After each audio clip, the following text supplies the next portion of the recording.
Good morning, everyone. I'm Megyn Kelly. It's Wednesday, June 4th, 2025, and this is your AM update. We're also investigating to what extent his family knew about this horrific attack. The family of the Boulder, Colorado terror suspect in custody. I'd like to see what they have seen to make him come to that determination. The brother of Jeffrey Epstein reacts to FBI Director Kash Patel and Deputy Director Dan Bongino's declaration that his brother's cause of death was indeed a suicide. A security guard involved in the Intercontinental Hotel incident between Sean Diddy Combs and Cassie Ventura takes the stand. And Karoline Leavitt calls out the Washington Post's reporting on the so-called mysterious drop in fentanyl seizures along the southern border. All that and more coming up in just a moment on your AM update. Father's Day is coming up. Let's celebrate all the great dads out there who have had such a positive influence on our kids and our nation. Want to celebrate a special dad? How about brightening his day by giving him a gift of Riverbend Ranch steaks? Riverbend Ranch has been recognized by the team at Certified Angus Beef as having some of the finest quality Black Angus beef in America. The difference in quality and flavor is not by accident. For the last 35 years, the Riverbend Ranch has been raising Black Angus cattle with a focus on flavor and tenderness, carefully sorting the genetics to produce the absolute best quality beef. And they raise their beef the old-fashioned way, without artificial growth hormones and without antibiotics. Riverbend Ranch is all about quality. Last year, the Engineering News Record named the Riverbend Ranch Beef Processing Facility as the best manufacturing facility built in the U.S. in 2024. Exceptional American beef, grown and processed in America. For a very special Father's Day, order directly from riverbendranch.com. Use the promo code Megyn, and that will get you $20 off your first order. riverbendranch.com, promo code MEGYN.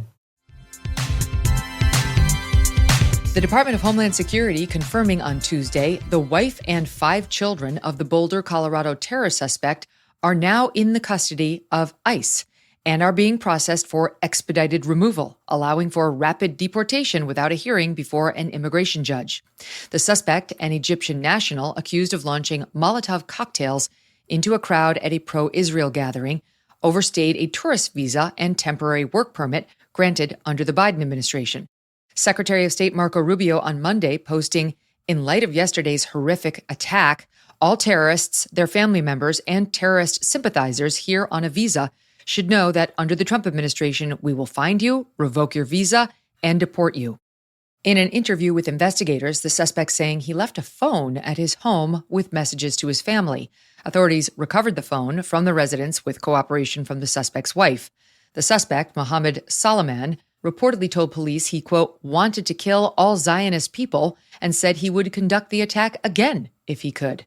He's now charged with a federal hate crime and 16 state counts, including attempted murder. Homeland Security Secretary Kristi Noem on Tuesday posting this video on X. We're also investigating to what extent his family knew about this horrific attack, if they had any knowledge of it, or if they provided support to it. Justice will be served. We will continue tracking the story. The FBI's top 2 officials saying last week they believe disgraced financier Jeffrey Epstein did in fact kill himself. Kash Patel and Dan Bongino have not been shy in their pre-government life about demanding answers in the Epstein case. You know, it's the same thing with Epstein's list. It's like, what the hell are these Republicans doing? I don't care about the list itself, but if you release the names, right? What the hell are the House Republicans doing? They have the majority. You can't get the list? Put on your big boy pants and let us know who the pedophiles are. Epstein is alleged to have videos of with a lot of these famous people, and yet it's the craziest thing. You don't hear anything about this. Now that they're number 1 and 2 at the FBI, they are not mincing words. They say they've looked at all the facts that Epstein took his own life and that there's zero evidence to the contrary. You said Jeffrey Epstein committed suicide. As someone who has worked as a public defender, as a prosecutor, who's been in that prison system, who's been in the Metropolitan Detention Center, who's been in segregated housing, you know a suicide when you see one, and that's what that was. He killed himself. You want me to? I've seen the whole file. He killed himself. Epstein died in prison in August 2019. The Justice Department saying at the time it was a suicide, a claim doubted by many, including Epstein's brother, Mark Epstein, who told us he still has more questions than answers. I'd like to see what they have seen to make them come to this determination, because everybody that's seen the facts that I've been able to get my hands on thinks it was a homicide. People that did the actual autopsy, they came out of the autopsy room saying that they couldn't call it a suicide because it looked too much like a homicide. And then a few days later, Dr. Sampson, who was the chief pathologist in New York, she determines it was a suicide and has yet to determine or to state what made her come to that conclusion after the two pathologists that actually did the autopsy couldn't call it a suicide. The day of the autopsy, on the initial death certificate, the cause of death said pending further study. Most pathologists I talk to say that when it says pending further study, you usually don't get an answer for weeks because they're studying, they're investigating. What study was done for her to change it? Mark hired famed pathologist Dr. Michael Baden to conduct an autopsy of his brother Jeffrey. Baden said the findings were more consistent with homicide than with suicide. The New York City chief medical officer concluded it was a suicide, that Epstein hanged himself. Mark has not made any requests of Trump 2.0, but says his many previous asks over the years have gone unfulfilled. Why I can't get the video footage that I'm requesting? Why I can't get the medical records from the hospital? I'm the next of kin. I'm the only next of kin. These medical records should be available to me. This doesn't pass the laughter. What happened to the PCR report? We know the EMTs were there because there's a photograph of them taking Jeff out of the prison on a gurney. They take him to the hospital, and he's intubated. He has a neck brace on, and he's intubated. They're squeezing like an air balloon to put air into his lungs. Now, we know from the autopsy he was dead for at least 2 hours. So the question is, why were they putting on this charade to make it look like he was alive or revivable? None of this makes sense. The camera inside the cell block where Epstein was kept was mysteriously non-functioning at the time, though officials say it had been broken since before Epstein was housed there. The guards outside of the cell say they were surfing the net and later fell asleep rather than checking on Epstein every 30 minutes as required. Deputy Director Bongino says there is videotape that will be released very soon, showing that no one entered or even approached Epstein's cell, that Epstein was clearly alone. But Mark Epstein has another theory. The theory is you go into a door and you face like a long corridor, and you can see 4 cells on either side of the corridor. There's 4 on the left, 4 on the right. Jeff was alone in his cell, and I don't think all the other cells were full. So I think there were somewhere like 11 to 12 other inmates. What I would like to know is who they are, when did they get there, and where are they now? Because if Jeff was killed, he was either killed by somebody on the tier, or he was killed by the unnamed guards when they locked up the tier at 10 o'clock at night. And I have been told through a source that cell doors were left unlocked that night. So somebody could have went from one cell to another, killed somebody, and gone back into their cell, and it was done. You didn't have to go in and out of the tier. Among the video Mark is seeking, footage from the infirmary where Epstein's body was taken after discovery of his death.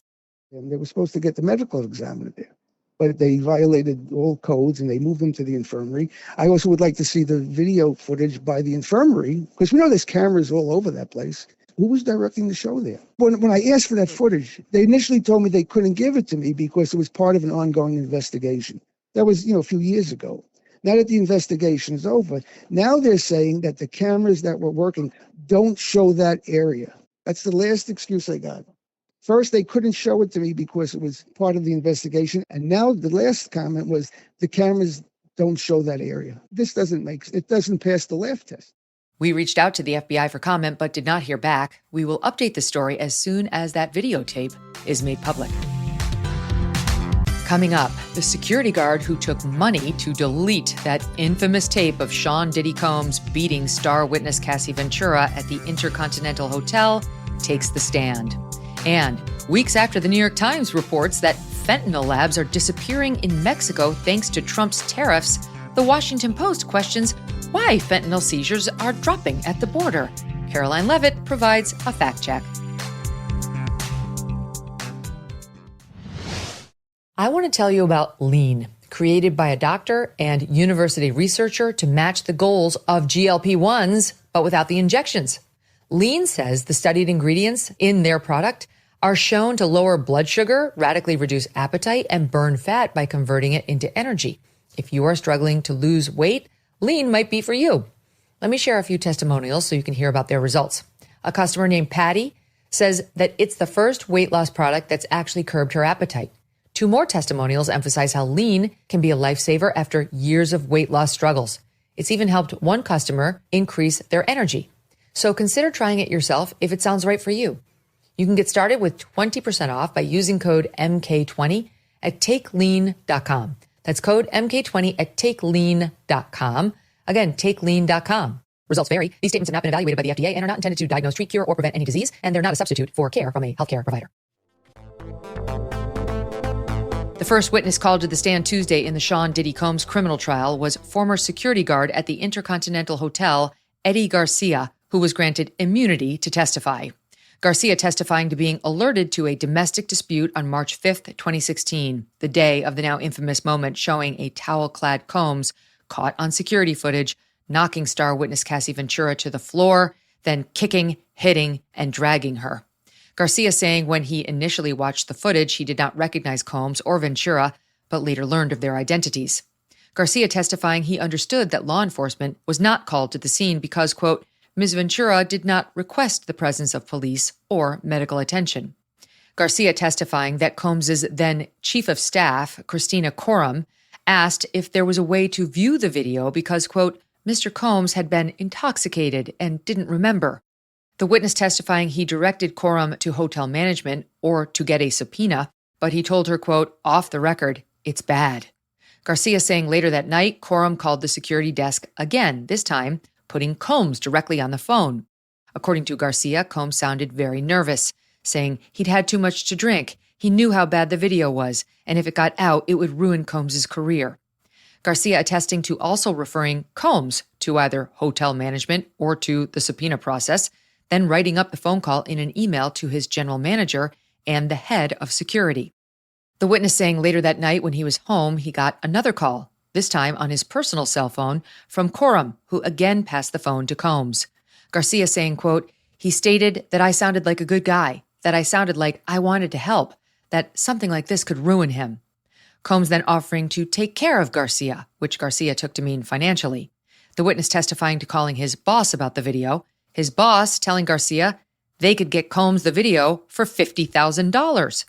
The next day, Garcia's boss provided him with a thumb drive containing the footage, and Garcia delivered it to Combs.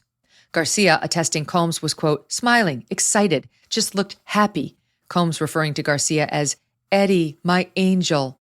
Combs asked for assurance that the video on the thumb drive was the only copy. Garcia then contacting his boss, who assured Combs it had been removed entirely from the server. Garcia says he expressed concern to Combs about what might happen if Ventura later filed a police report. Quote, he said I didn't have to worry about that she knew about it and she wanted the video gone too. Combs FaceTiming Ventura, who then told Garcia directly she had a movie coming out and she wanted this to go away. Combs then asking Garcia to sign a non-disclosure agreement, stating Garcia would pay $1 million if the video was leaked. Garcia says Combs counted out $100,000 in cash. Garcia assuming $50,000 for his boss and $50,000 to split between Garcia and another guard. Garcia testifying that he split the money with the other security officer on duty after the incident. He said Combs likely believed that he was buying off not only Garcia, but the guard with whom Combs initially dealt after the beating, Israel Flores. Unfortunately for Combs, Mr. Flores did not take any money, but did make his own video of the security footage. Garcia said that when the video resurfaced in 2024, originally obtained by CNN, he was questioned by law enforcement, but was not initially honest about his own involvement. The witness saying he was later appointed legal counsel, and only then did he disclose that Combs had paid him for the tape. On Saturday, the Washington Post reporting on, quote, the mysterious drop in fentanyl seizures on the U.S.-Mexico border. From the piece, quote, after years of confiscating rising amounts of fentanyl, U.S. officials are confronting a new and puzzling reality at the Mexican border. Fentanyl seizures are plummeting. The report vaguely citing, quote, some security officials who think cartels could be seeking ways to get around border security forces. Other possible theories from the article: a war within two factions of the Sinaloa cartel, or a shortage in fentanyl ingredients. Press Secretary Karoline Leavitt offering another explanation at a Tuesday press conference. On the topic of immigration, the Washington Post just ran one of the most ridiculous headlines ever: the mysterious drop in fentanyl seizures on the U.S.-Mexico border. How is this mysterious? There is no mystery about why there is a decrease in fentanyl coming into the United States. This administration's strong border policies are the reason there has been a decrease in fentanyl trafficking. His strengthened relationship with Mexican President Sheinbaum and all of the measures he has been taking to deter illegal human and drug trafficking at our United States southern border is the reason for plummeting fentanyl seizures at the U.S. border. There is nothing mysterious about that, and we'd like to see the Washington Post update their headline accordingly. Our office responded to this inquiry. We provided a whole host of the reasons that fentanyl seizures at the southern border have dropped, and the Washington Post refused to run them, and that's despicable. The Post only including this comment from the White House in its report, quote, "The White House says the drop is thanks to President Trump's policies empowering law enforcement officials to dismantle drug trafficking networks." While the Washington Post remains befuddled at the drop in fentanyl seizures, even its progressive counterpart up north, the New York Times, reported months ago that Mr. Trump's tariffs on Mexico caused President Sheinbaum to crack down on fentanyl labs, which were promptly drying up in Mexico. Reporting the Washington Post appears to have missed. And that'll do it for your AM update. I'm Megyn Kelly. Join me back here for the Megyn Kelly Show, live on SiriusXM Triumph Channel 111 at noon East, on youtube.com/Megyn Kelly, and on all podcast platforms.